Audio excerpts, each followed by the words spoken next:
Hello Dairy Today viewers. On behalf of the Market 360 advisors here at Stuart Peterson, I'm Bob Davenport and this is your Dairy Week in Review for September 12th, 2014.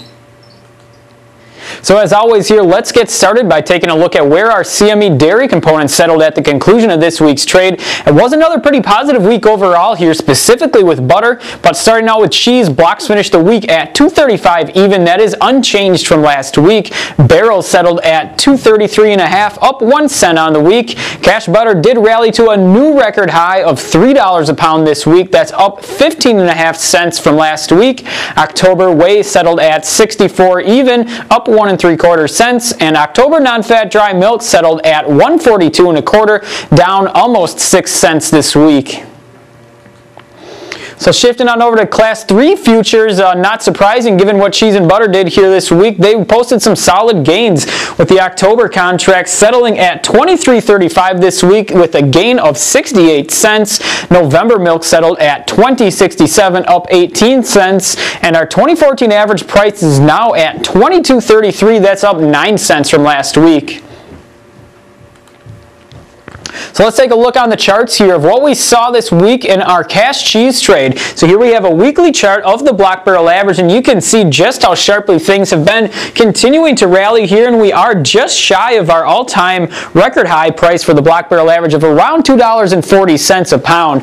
However, this week the block barrel average did settle at $2.34 1/4. It's up only 0.5 cent from last week, but again, we are holding pretty close to that record high price, and it's just enough to really keep Class 3 prices supported, specifically the October contract, which is really priced in a lot of premium just due to the sharp rally in cash cheese. Once you get out past that October Class 3 month, though, that's when prices start to fall off a little bit, as the market seems like it's anticipating that the spot markets could turn around at some time in the near future, so they're a little bit hesitant to be bidding up those more deferred months quite yet, but the longer the cash market holds up, the more those deferred months will probably come up in price as well as far as Class 3 futures go.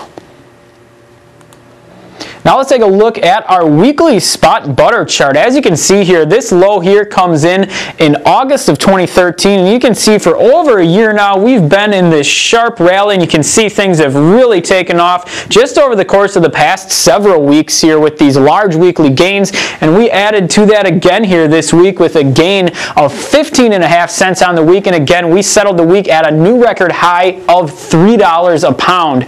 Now that puts our CME butter price at some significant discounts to world prices that have been trending lower for the better part of 2014.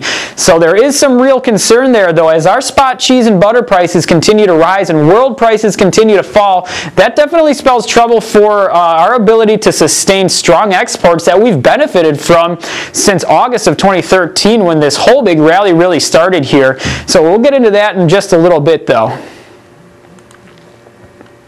Now let's take a look at our second month milk chart. Here we have a daily chart of October Class 3 milk, and you can see here that it has been a pretty choppy week. There's a lot of volatility here, and on the week overall, though, we did end on a positive note, but starting out on Tuesday, the October contract did rally about 60 cents or so, and there really wasn't a whole ton to really drive that sharp of a rally. Spot cheese was up a couple cents, but generally on a couple cent increase in spot cheese, that doesn't really warrant a 60-cent rally in Class 3 futures. So I think the market maybe overextended itself a little bit here on Tuesday. So on Wednesday, as there was no follow-through buying interest in spot cheese, we did see a limit down 75-cent move on the October contract, and it was a pretty quiet day on Thursday, but on Friday we did take back a lot of those losses from Wednesday's limit down day, and we were able to finish the week with a 68-cent gain overall. So still things are definitely looking bright here.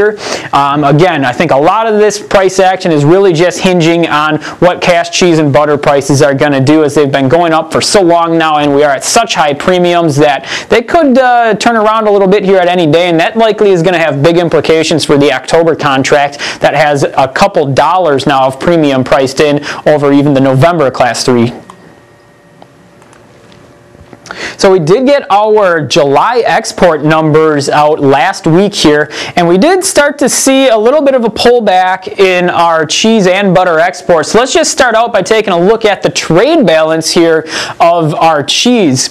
So this blue line does represent exports, and the red line represents the amount of cheese imported into the U.S. Now, as far as exports go, though, we are still holding relatively close to our record highs. As you can see by the blue line here, we're significantly higher where we have been over the course of the past several years. But for the month of July, we were up 18% year over year yet, but we did pull back 5% on a month-over-month basis. So as you can see here, we did get that dip from June to July as far as exports go. So it seems like the higher prices domestically may be starting to weigh on our export demand. Now, as far as imports go in July, we did see a little bit of an uptick here in exports. So so we could possibly be at risk of seeing some increasing imports going forward if CME prices continue to hold higher or even rally more, and if world prices continue to decline, that could mean more imports coming in. Now let's take a look at our butter exports and imports. So as far as butter goes, you can see that we have pulled back pretty significantly over the course of the year here. And as far as July numbers go, we are down 39% from July of 2013 and down 10% from the month of June. So butter imports are definitely starting to pick up a little bit more. You can see on this red line here that butter imports for the month of July were about 3 times the amount of imports that we saw in the month of June. And given the drop-off in export demand that you can see here, and the fact that our CME butter price is now at $3 a pound, where Fonterra butter prices is at $1.25, and Oceana butter price is now at $1.35, we're over twice the price of our competition. So you could expect to see that we're going to continue to see imports rise over the course of the next few months here, and we could very well be at risk of seeing the U.S. become a net importer of butter, maybe for a short period of time. But if we continue on this trend here, and if we continue to see imports trend upward, we could see these lines cross over for a little bit. So that's a real risk that we see at this point going forward over the next 90 days or so. So looking at the week ahead, we will have our next milk production report out on Friday of next week. Production numbers have been pretty strong the past couple of months, so we'll have to see if we can continue with that trend. Otherwise, that's going to do it for us here today. On behalf of the Market 360 advisors here at Stewart Peterson, thank you for watching and have a great weekend.